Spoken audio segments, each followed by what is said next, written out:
Bismillahirrahmanirrahim. Assalamualaikum warahmatullahi wabarakatuh.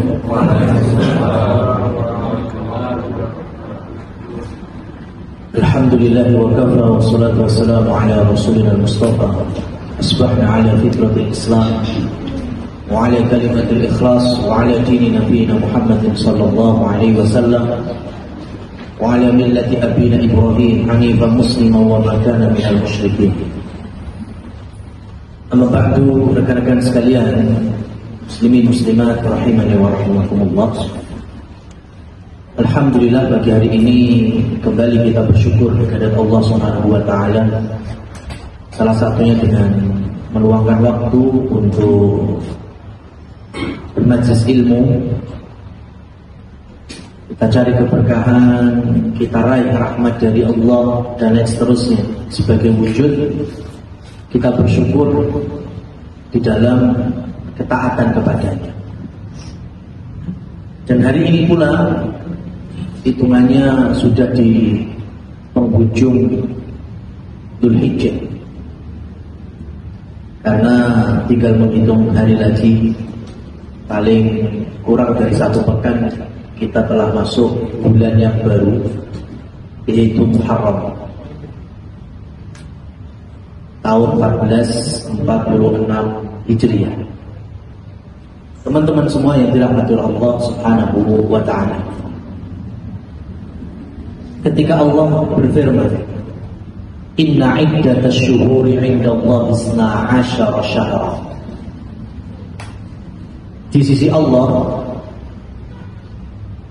bilangan bulan dalam setahun itu ada 12. Di 1 tahun itu ada 12 bulan. Itu semenjak Allah ciptakan langit dan bumi. Kemudian Allah melanjutkan, wa minha arba'atun hurum. Dari 12 bulan ini ada 4 yang dimuliakan. Ada 4 bulan suci. Dan yang dimaksud bulan-bulan ini adalah bulan dalam penanggalan Qamariyah. Sehingga itulah acuan Umar bin Khattab radhiyallahu anhu membuat kalender Islam, ya, yaitu dengan acuan bulan Qamar, disebut dengan kalender Hijriyah. Karena dulu ketika beliau memimpin, sudah banyak wilayah dan kawasan dari Romawi, Persia, Mesir, Afrika. Di antara gubernur-gubernur beliau seperti Amr bin As yang tinggal di Mesir, surat-surat datang dari Umar bin Khattab itu tercantum bulan dan hari. Numpuk itu, ada Sya'ban, ya kok ada Sya'ban lagi, ada Sya'ban lagi, ini Sya'ban kapan terus? Maka kemudian mereka datang ke Madinah, musyawarah muslimin harus punya kalender sendiri. Ternyata saat itu nggak ada satu pikiran, ya sudah kita ngikuti kalender Romawi saja, yaitu Miladiyah, Masehi. Yang ada mereka berinisiatif untuk memiliki tanggalan diri, sehingga muncul, ya sudah kita mulai tahun kapan? Nah, lahirnya Nabi saja lah. Siapa yang tahu lahirnya Nabi itu kapan? Ya, tidak ada kesepakatan. Tanggal berapa, bulan apa? Ya, yang ada yaitu tahunnya saja, karena ada ayatnya itu tahun gajah. Kemudian ada sahabat yang usul, ya sudah wafatnya Nabi, kita jadikan itu sebagai penanggalan. Nabi Yusuf bertemu dengan bapaknya kembali setelah 80 tahun, yaitu dengan Nabi Yakub. Itu di bulan Muharram semuanya. Nabi Isa itu diangkat ke langit, itu juga terjadi pada bulan Muharram. Jadi banyak sekali peristiwa-peristiwa besar yang dialami oleh para nabi dan rasul. Oleh karena itu, karena ini bulan mulia, Nabi SAW juga meninggalkan pesan supaya kita tidak keluar dari keberkahan bulan mulia Muharram. Apa itu? Dalam sabda beliau, afdhalus siyami ba'da Ramadan shaumi Asyura. Sebaik-baik puasa setelah puasa Ramadan. Puasa Ramadan hukumnya apa?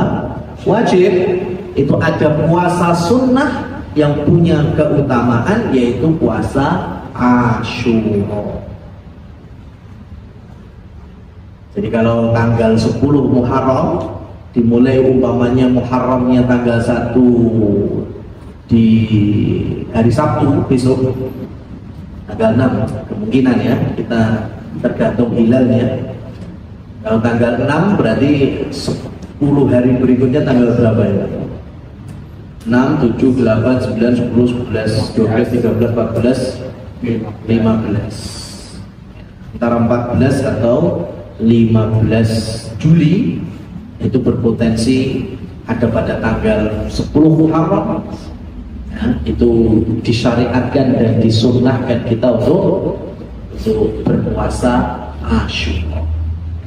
Baik teman-teman yang dirahmati Allah Subhanahu wa taala, itu sebagai motivasi menjelang masuknya bulan Muharram. Insyaallah pekan depan bisa kita lebih dalami ya keutamaan dari bulan Muharram itu sendiri. Maka kita akan lanjutkan pembahasan fikih ibadah kita. Setelah kita masuk di bab wudu dan sudah selesai, maka kita masuk di bagian fil mashi 'alal khuffaini wal jabirah. Jadi hukum mengusap perban atau gips atau kaos kaki atau sepatu khuf.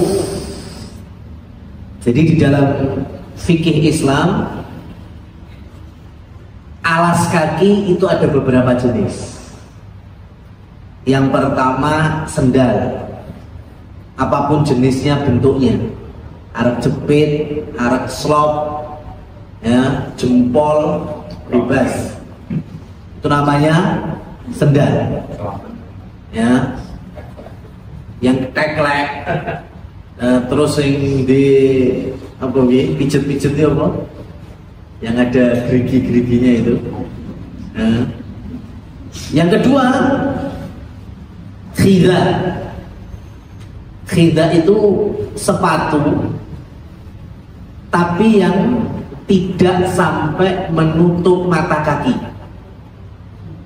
Sepatu, tapi gak sampai nutupi polok. Sepatu apa itu? Slop. Sepatu slop gitu ya, sepatu pantofel, sepatu ya, yang penting apapun jenis dan corak motif macamnya yang tidak sampai menutup mata kaki. Yang terakhir itu yang disebut dengan khuf. Khuf itu sepatu yang menutup mata kaki ya, jadi kalau dipakai itu poloknya nggak kelihatan. Berarti kayak sepatu militer ya, yang PDL aktif itu ya, seperti itu jelas masuk. Sepatu anti air sing biasanya ya, itu kan malah sampai betis kadang toh, itu masuk, itu khuf namanya. Kira-kira kalau kaos kaki itu nutup mata kaki atau nggak sampai mata kaki? Normalnya? Nah, normalnya kaos kaki itu menutup mata kaki. Makanya hukumnya kaos kaki itu nanti sama dengan khuf. Ya, hukumnya kaos kaki sama dengan hukum khuf. Kenapa? Karena analoginya pas, menutup kaki, kemudian sampai melebihi mata kaki. Berarti kalau ada kaos kaki yang tidak sampai polok, ya berarti nggak masuk kategori ini.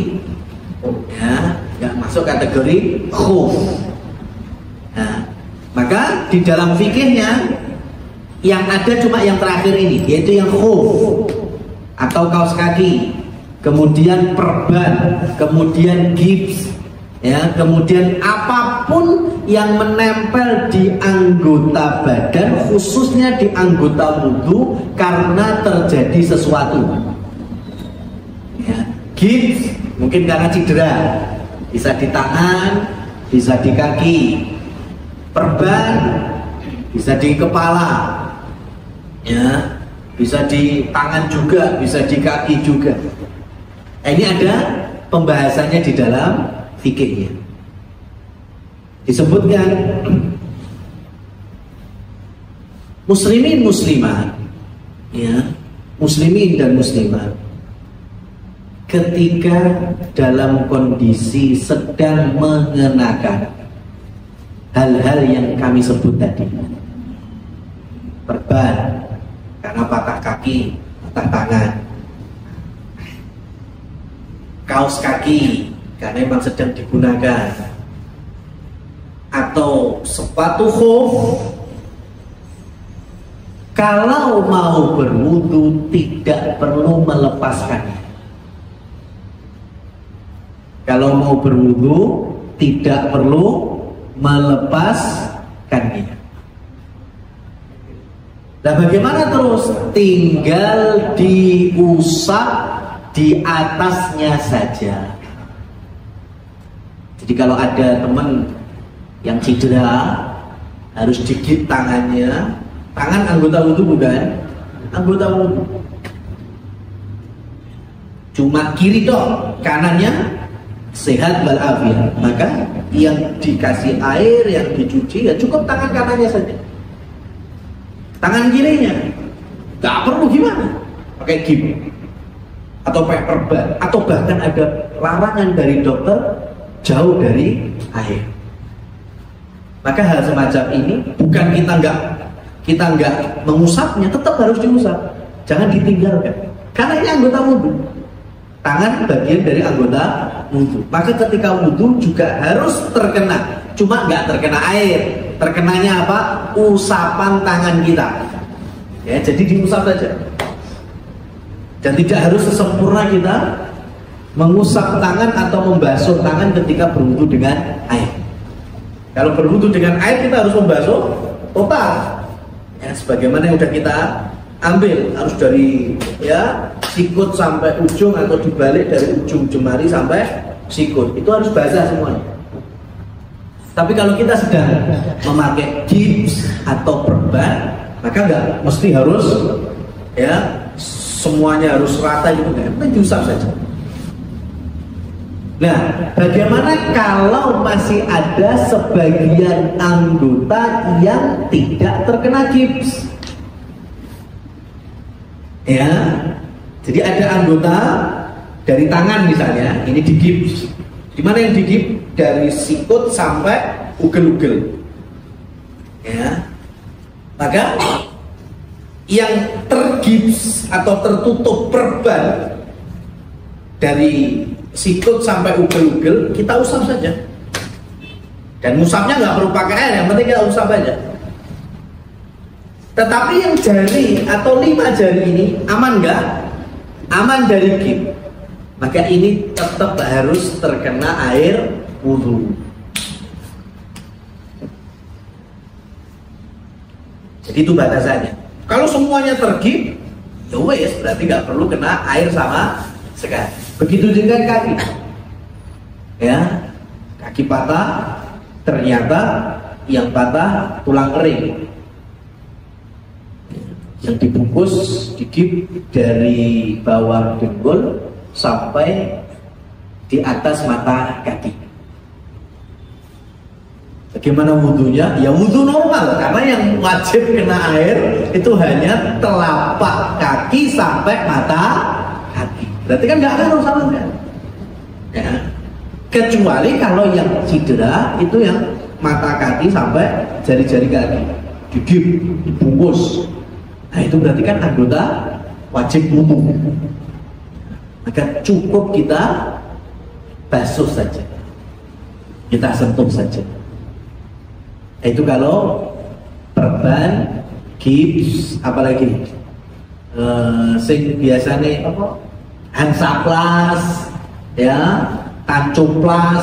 Ya, kalau kecil sih nggak kayak itu mas, tapi kalau yang gede, ya itu nggak apa-apa, tinggal diusap saja atau disentuh saja. Perban yang di kepala juga sama. Ketika waktunya kita membasuh kepala, di situ ada rambut, nggak usah kasih air, nggak apa-apa, cukup aja sentuh, diusap.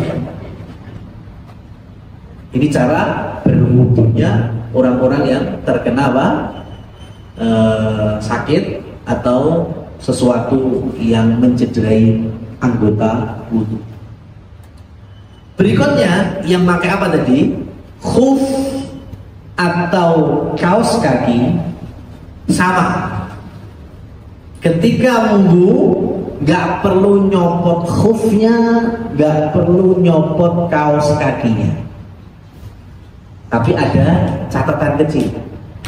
Kira-kira kalau kita pakai kaos kaki dan pakai sepatu khuf itu di dalam rumah atau ketika keluar rumah? Keluar rumah kan? Maka catatan pentingnya adalah sebelum memakai kaos kaki atau sebelum memakai khuf itu wudu dulu di rumah secara sempurna. Di rumah sebelum pakai kaos kaki, sebelum pakai sepatu khuf, ya bebas ini salah satunya. Mau hanya pakai kaos kaki tok kemudian sendalan, ya, atau nggak pakai kaos kaki tapi memakai sepatu khuf, bebas. Yang penting ada salah satunya ini, apalagi dua-duanya. Pakai kaos kaki juga pakai sepatu khuf.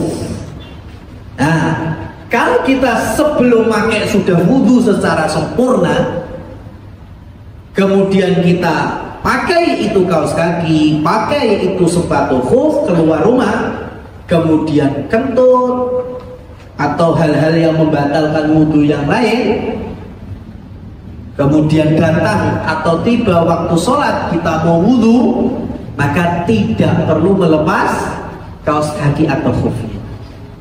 Lalu bagaimana nanti ketika sudah sampai bagian kaki? Tinggal diusap, dan itu nggak perlu pakai air seperti kita nyuci kaki wudu, ya mesti keblok apa ya kaos kakinya, ya.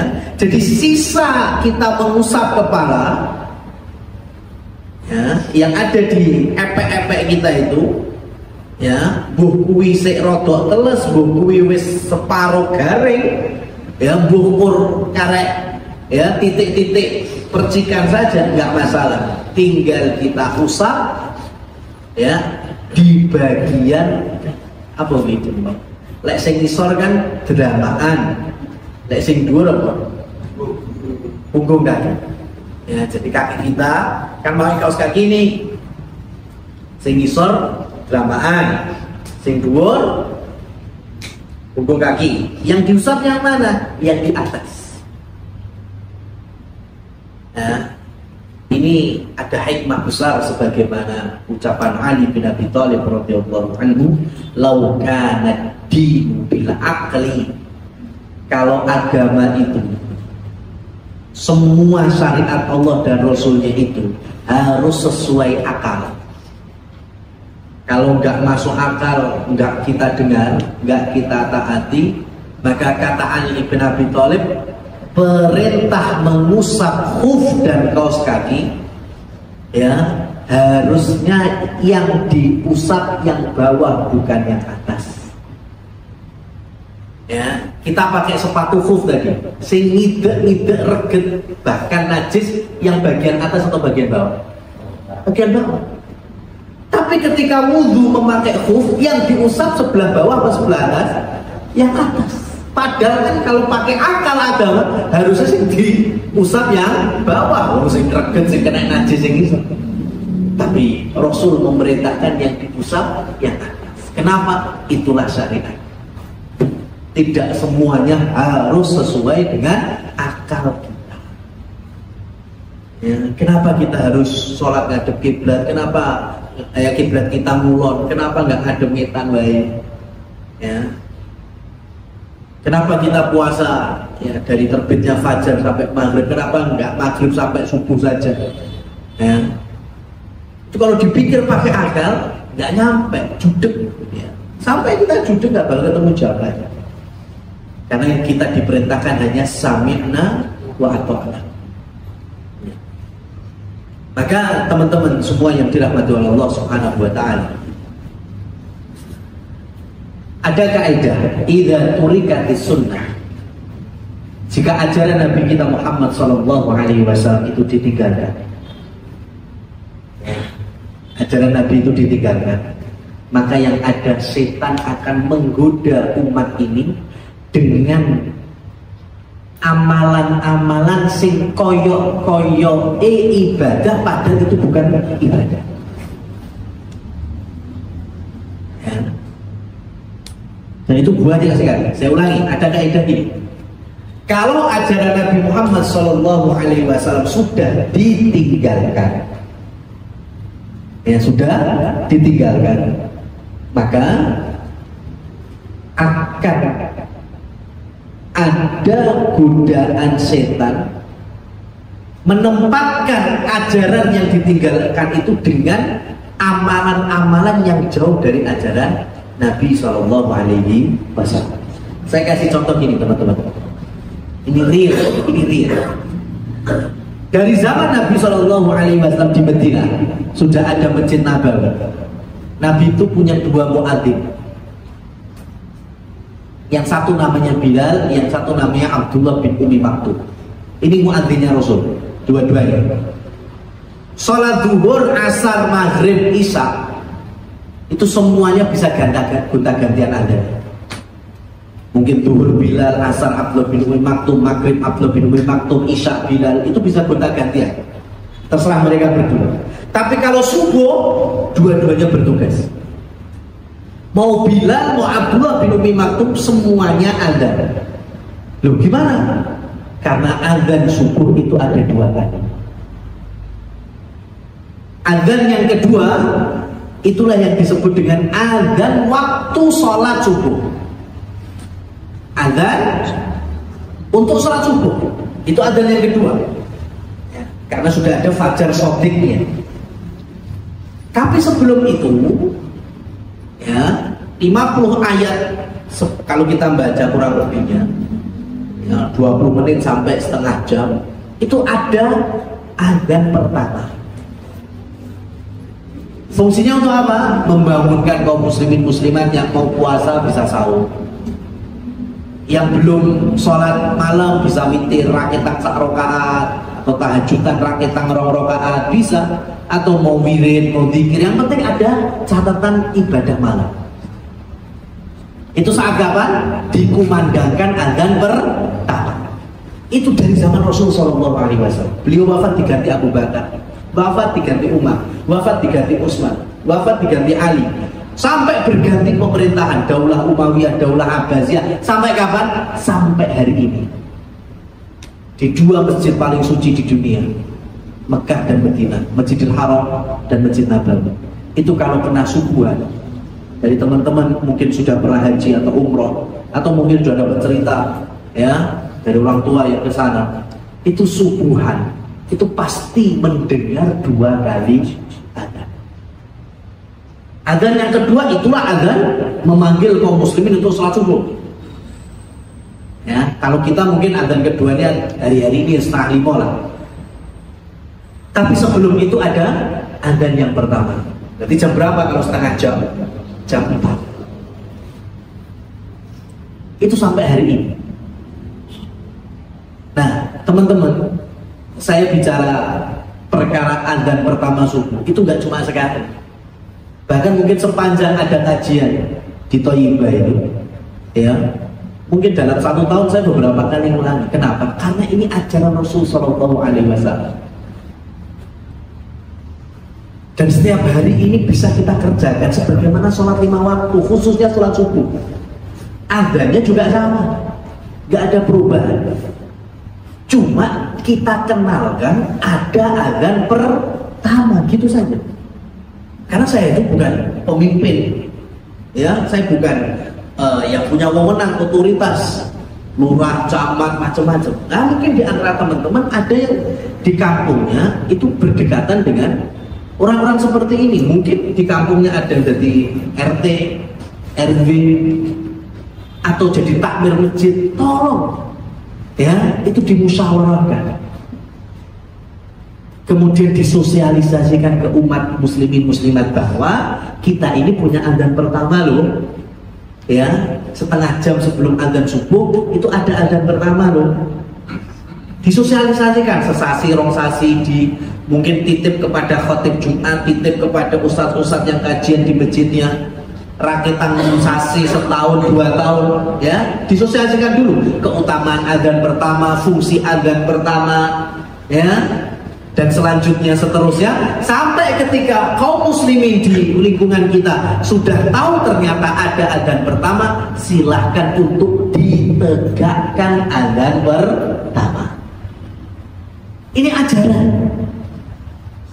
dari Rasul dan abadi sampai hari ini di Mekah Madinah nggak pernah terlewat. Tapi di kita di Indonesia itu masih jarang mengenalnya. Ya, paling yang kenal seperti di pesantren kami kenal, tapi itu pun juga nggak serta merta. Karena dulu ketika mulai ada adzan pertama, warga kampung yang ribut, sehingga kemudian kita off-kan dulu, kita kasih selebaran ke warga-warga sekitar bahwa ada loh adzan pertama, terus sampai 2 bulan, 3 bulan, 6 bulan ada diskusi dengan tokoh-tokoh kampung. Ya, bahkan ini termasuk madhab Syafi'i yang kenceng sekali ada adzan pertamanya. Akhirnya diterima, kemudian mulai ditegakkan adzan pertama dan sampai hari ini. Ya. Nah, apa terus maksudnya dari kaidah tadi, teman-teman? Ketika kaum muslimin meninggalkan ajaran Rasul, di sini tadi apa? Adzan yang pertama. Maka mohon maaf sekali, mohon maaf, barangkali di tempat teman-teman banyak terjadi.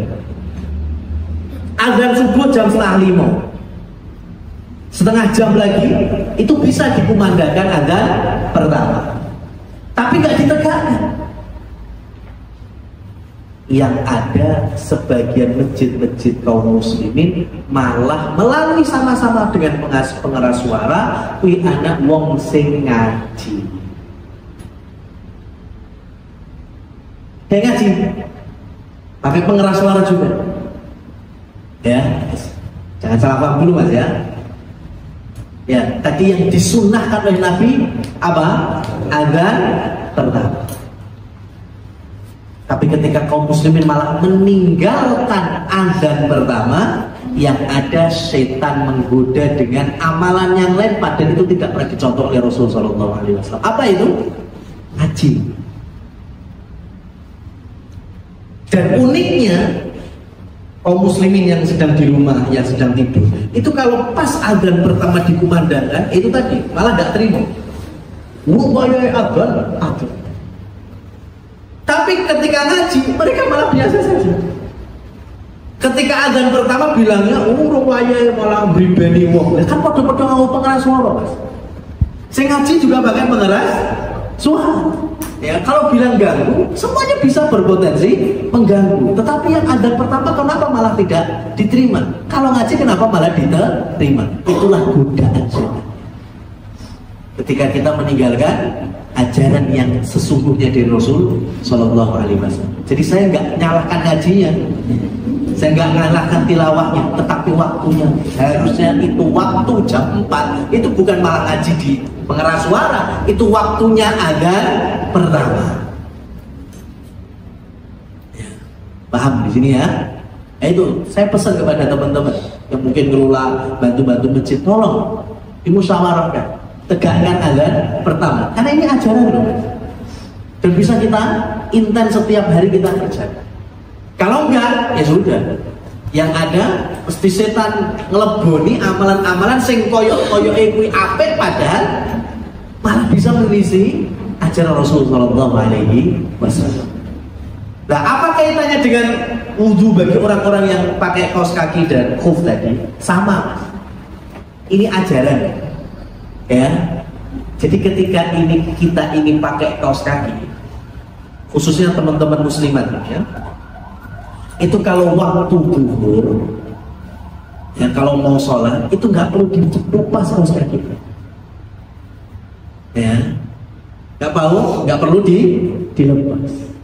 Kalau betul-betul tidak dalam kondisi memang pengen copot semuanya, mungkin sampai buang hajat yang besar, kalau hanya sebatas wudhu, ya jangan dirutinkan untuk dilepas.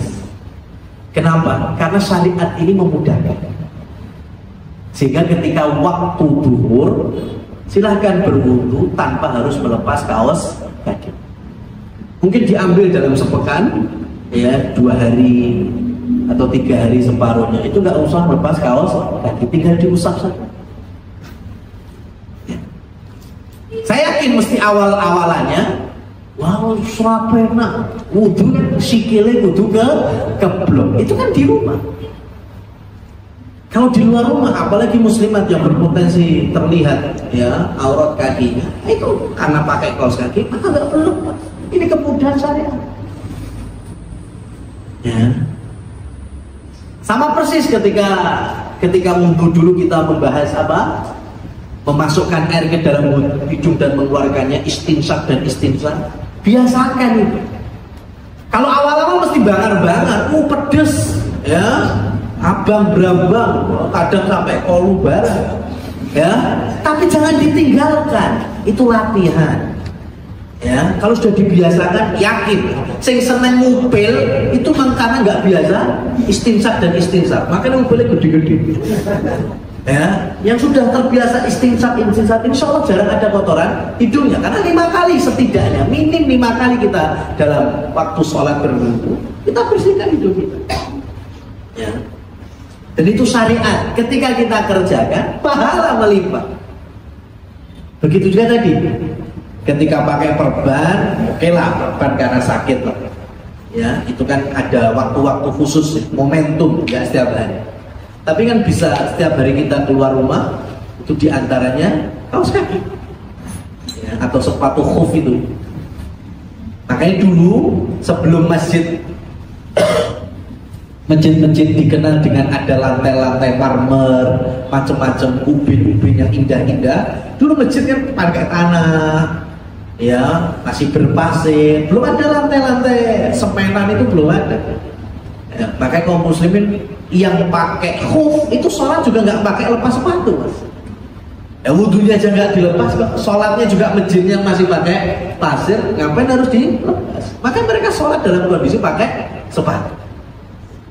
Bahkan kalau hari ini masjidnya pun sudah pakai lantai bagus, itu nggak disalahkan pakai sepatu, cuma kita harus pinter-pinter baik, ya jangan sampai sepatu reget sampai ngenyak-ngenyak, ya mesti ya.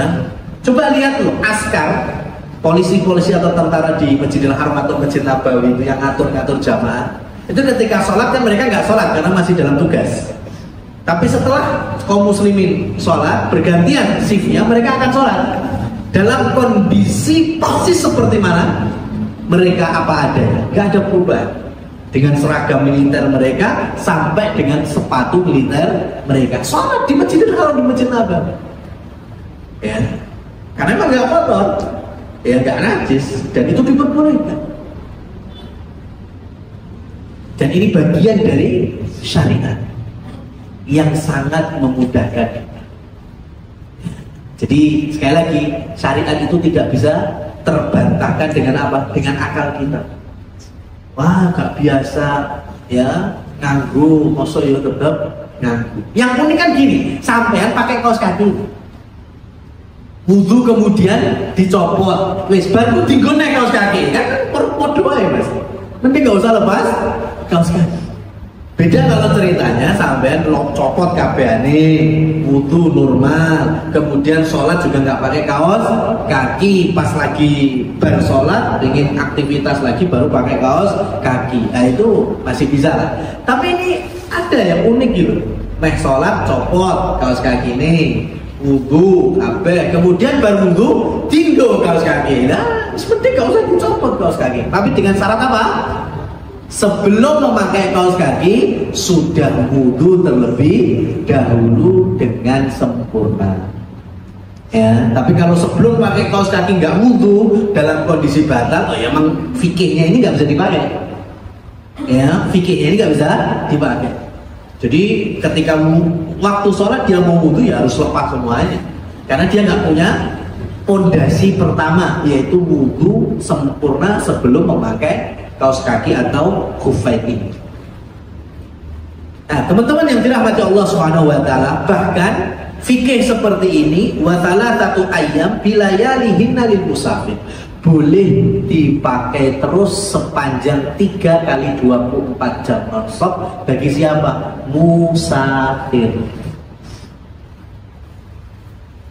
Musafir, orang yang bepergian, apalagi jarak tempuhnya jauh, sampai luar pulau, luar negara, itu dalam kondisi pakai kaos kaki atau pakai sepatu khuf itu boleh berwudu model semacam itu, tidak copot kaos kaki.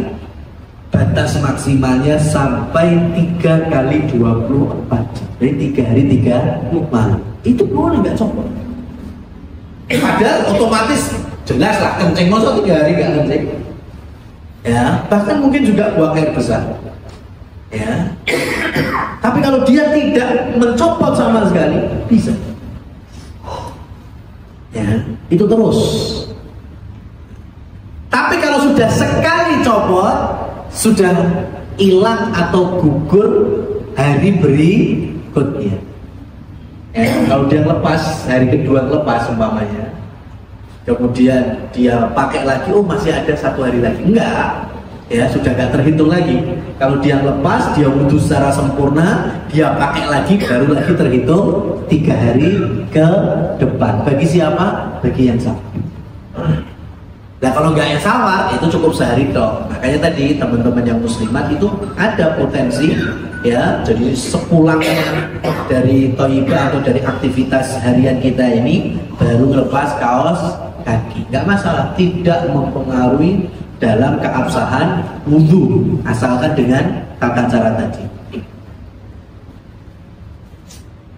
Nah, kemudian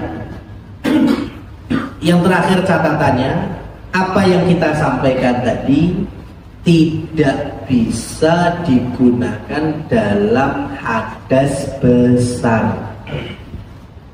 Bukan buang air besar ya, hadas besar. Hadas besar itu berarti ketika junub,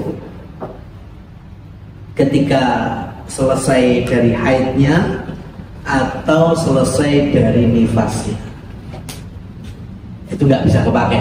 Semuanya tadi itu nggak kepakai. Ya, jadi di tengah-tengah lagi pakai kaos kaki, ya dia sudah sebelumnya wudu, ya, kok kemudian dia junub, kemudian dia wajib mandi, nah itu kan mau nggak mau harus lepas kaos kaki, harus lepas sepatu khufnya. Yang bersih dari haid juga sama, yang selesai dari nifas juga sama.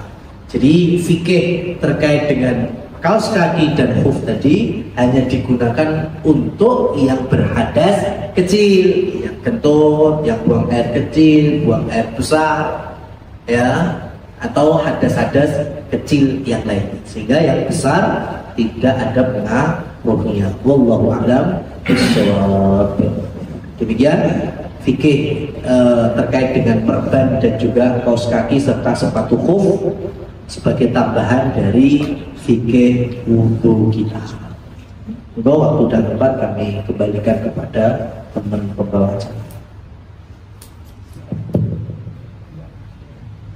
Baik, mungkin dari materi yang disampaikan oleh Ustaz